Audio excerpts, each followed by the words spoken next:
ایک روایت میں ہے،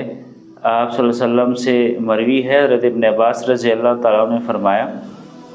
کہ جو آدمی روزانہ سورۃ الواقعہ کی تلاوت کرے گا تو فرمایا کہ ان کو کبھی بھی فاقہ نہیں آئے گا، غربت ان کے پاس نہیں آئے گی، وہ کبھی غریب نہیں ہوگا، بلکہ اللہ تعالیٰ ان پر رزق کے دروازے کھول دیں گے۔ تو سورہ واقعہ کے بارے میں روزانہ اگر کوئی تلاوت کرتا ہے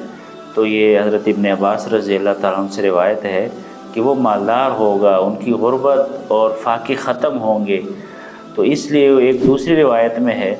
کہ تم خود بھی سورہ واقعہ کی تلاوت کیا کرو اور اسی طریقے سے اپنے بچوں اور اپنے گھر والوں کو بھی یہ سکھاؤ تاکہ وہ بھی پڑھیں۔ تو اس لیے آج کل جو پریشانی ہے کہ دنیاوی اسباب کے پیچھے لوگ بہت محنت کرتے ہیں، محنت کرنی چاہیے،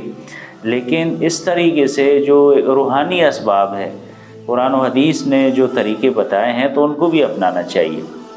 لہذا سورہ واقعہ کے جو مضامین ہے اس میں جنت کا بیان ہے، جہنم کا بیان ہے،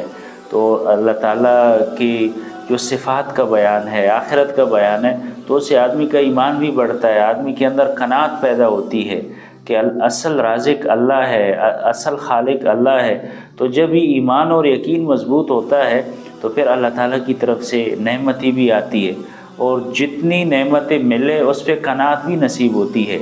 مالداری کا قطعاً یہ مقصد نہیں ہے کہ اس کے پاس کثرت مال ہوگا،